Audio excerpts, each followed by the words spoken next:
Antivirus cassette Ultimate Security.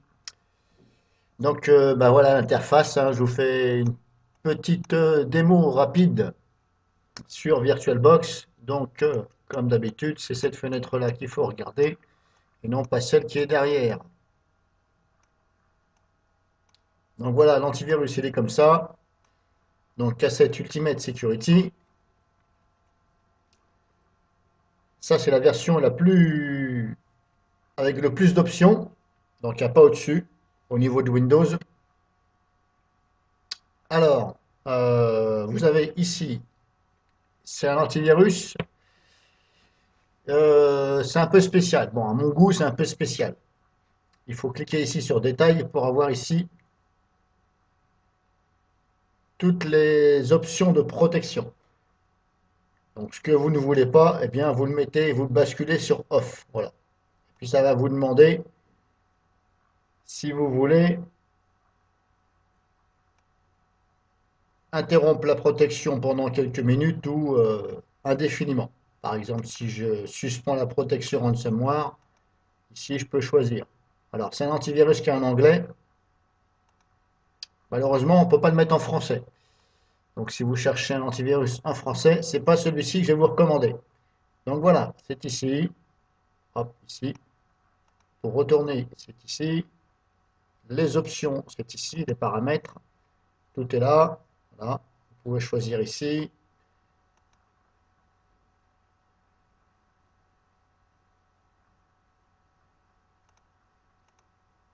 Bon, j'avais déjà fait voir ceci, hein. Alors éventuellement, vous regardez sur mon autre vidéo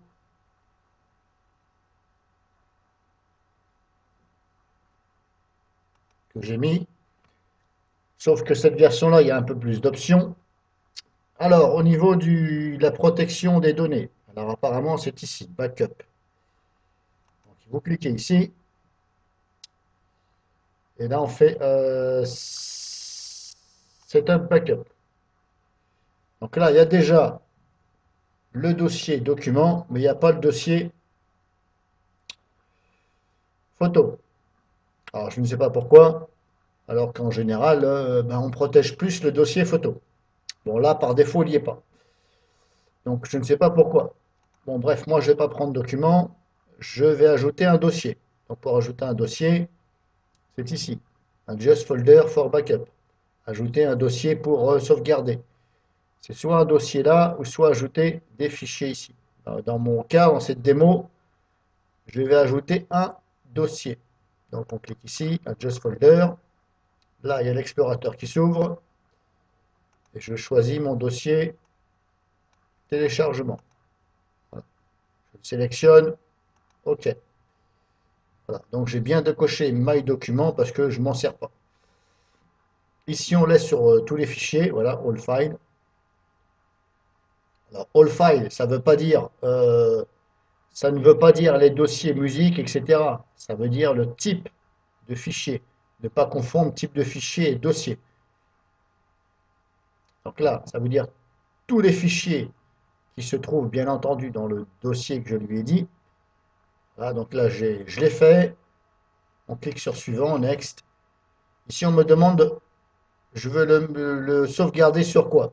Alors là, je suis sur VirtualBox, donc je ne peux pas, enfin, je n'ai pas fait en fonction que je puisse brancher un disque dur externe parce que je m'en sers pas. Donc lui, il détecte soit un CD ou mon disque local. Alors normalement, il est préférable de le mettre sur un autre disque dur que là où est Windows. Voilà. Soit un disque dur externe ou un autre disque dur qui est dans votre PC, par exemple. Mais moi, dans mon cas, je vais mettre le C puisque je n'ai pas d'autre endroit. Là, on voit ici la taille qui est dispo. Ici, j'ai de disponible 30 Go sur les 52. Donc là, c'est largement suffisant, 30 Go par rapport à mon dossier. Parce que mon dossier doit faire à peine 2 Go. Donc ça va prendre 2 Go sur les 30. Donc il va me rester plus que 28. Donc je sélectionne ici l'endroit. Next, suivant. Shutdown automatique. Ou alors vous pouvez ici régler. C'est soit manuel, machin. Moi, dans mon cas, je le laisse sur automatique. Automatique, ça veut dire que automatiquement, il va sauvegarder tout ce qui est dedans à un temps défini. Par contre, le temps défini, on ne le voit pas. On le met sur automatique, mais on ne sait pas quand. Voilà. Est-ce que c'est toutes les demi-heures, toutes les heures? J'en sais rien. Donc là, il faut choisir. Bon. Pour cet exemple, je vais laisser sur automatique. Next, suivant. Là, on me demande ici le nom, de mettre un nom pour pour que je puisse me rappeler. Donc, je vais mettre sauvegarde, hein.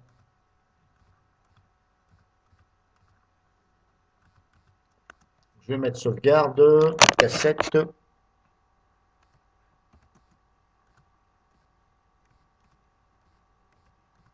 Voilà. Je vais mettre sauvegarde, cassette Ultimate pour m'en rappeler. Ici, on me demande un mot de passe. Donc, vous mettez votre mot de passe.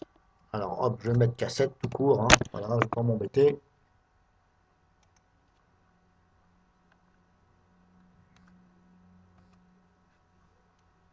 Alors, vous mettez ce que vous voulez comme mot de passe, hein. C'est là et là. Ensuite, on clique sur Finish. Et là, vous voyez, il n'y a rien qui se passe. Donc, on ne sait pas si ça le fait, si ça l'a fait ou pas. Et je ne vous cache pas que je n'ai pas retrouvé le dossier de sauvegarde. Je l'ai fait hors vidéo, mais je ne vois pas où est le dossier de sauvegarde. Parce que là, si je vais dans mon disque local C, là, ici, il n'y a pas de dossier. Le seul dossier qu'il y a en sauvegarde, c'est dans Programme Data, Cassette Computing, et là, Cassette Backup.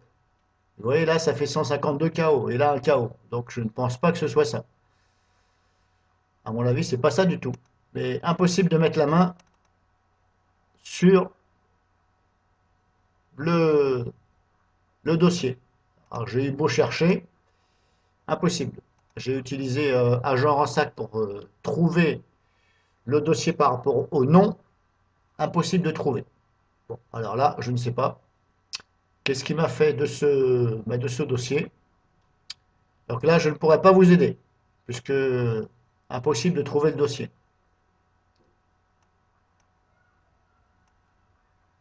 Donc je vais peut-être pas recommencer avec Agent en 5 parce que de toute façon, il ne va pas me trouver. Donc voilà, grosso modo, les avantages de cet antivirus. Pas grand-chose, je dirais. Moi, d'après ce que j'ai remarqué, c'est il détecte rapidement les virus, il les isole très rapidement et il se charge, d'après ce que j'ai vu, deux fois, il se charge avant la connexion Internet. C'est-à-dire que vous avez ici l'antivirus qui est chargé et après seulement vous avez la connexion Internet qui se met. Là-dessus, c'est un bon point. Et le bon point aussi, c'est que eh bien, il neutralise les virus très vite, d'après ce que j'ai pu remarquer. Voilà, il est l'un de ceux qui se manifestent, on va dire, le plus vite. Au niveau de la détection des virus, je ne vais pas vous dire que c'est le meilleur, parce que voilà, par rapport à mon dossier ici de sample Android, il m'en détecte deux, alors que Komodo et Kaspersky envoient 14. Bon, après, voilà. Après, ce sont des applications Android. Est-ce qu'il est meilleur sur Windows? Je ne sais pas. En tout cas, il ne doit pas être mauvais non plus.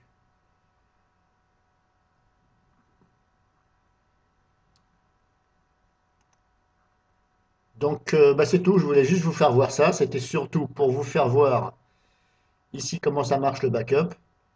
Alors après, pour restaurer, euh, là, je ne sais pas trop ce que ça veut dire. Explorer intégration, ok, mais ça correspond à quoi? Automatique backup, ok. Mais là, Explorer intégration, je ne vois pas le rapport avec ça. Si je clique sur Restore File, c'est en anglais. Bon là, voilà, il faut comprendre quelque chose. Si je fais ménage backup, on voit ça. Donc là, on voit bien ici sauvegarde cassette ultimate. Voilà. Si je veux voir le détail, on a ça. Backup history is not available. Bon. Est-ce qu'il a fait le backup ou pas? J'en sais rien. Voilà, le problème, c'est que je ne sais pas s'il a fait la sauvegarde. Je ne peux pas vous dire. Donc voilà, grosso modo. Mais bon. Je doute que, en tant que bon Français que vous êtes, hein, ceux qui sont en France, hein, qui sont, voilà, qui vivent en France, on va dire, je doute que vous utilisiez cet antivirus, voilà. Parce que voilà, pour moi, il est un peu spécial. Surtout que les fenêtres comme ça, c'est petit, c'est un peu serré, voilà. Moi, j'aime pas trop. C'est dommage parce que ils ont une belle interface, du gris comme ça. Ben voilà, je trouve que voilà, c'est pas assez grand. On peut pas étirer, c'est pas voilà, c'est pas top top, on va dire. L'apparence est très bien, hein, voilà, hop, il suffit de se mettre dessus, le firewall, l'application, etc. Alors apparemment, il peut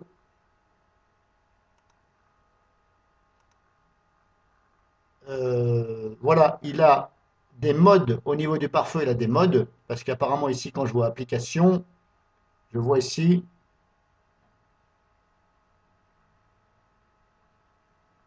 prompt for action, c'est-à-dire que demander l'action, grosso modo. Là, que voulez-vous faire quand un programme n'est pas listé dans les voilà, n'est pas listé ici et veut se connecter à Internet, grosso modo. Que voulez-vous faire? Là, il me dit prompt for action, demander l'action à faire. Donc apparemment, ça devrait marcher. Et d'ailleurs, je vais le tester devant vous. Voilà, je vais lancer celui-ci with discrete clear parce que je sais que celui-ci, il veut se connecter. Donc là, verdict, hop, échec et mat. Parce que là, vous voyez, hop, il s'est connecté. Je le vois parce qu'il y a là, il y a ça, et je le vois parce que, hop, la petite fenêtre qui me dit. Donc là, apparemment, ça n'aurait pas fonctionné. Setting, application contrôle.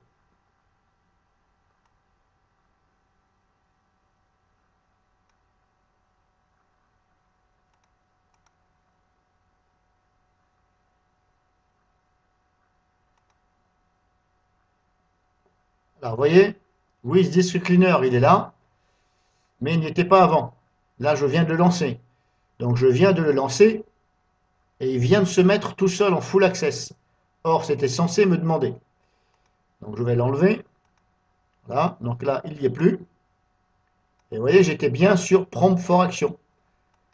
Et je vous certifie qu'il n'y était pas. On va recommencer. Voilà, il se connecte.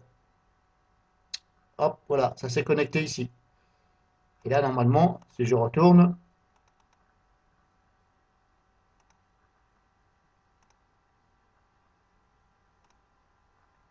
pourtant je suis bien ici. Deny accès, ça veut dire refuser l'accès. Là, c'est autorisé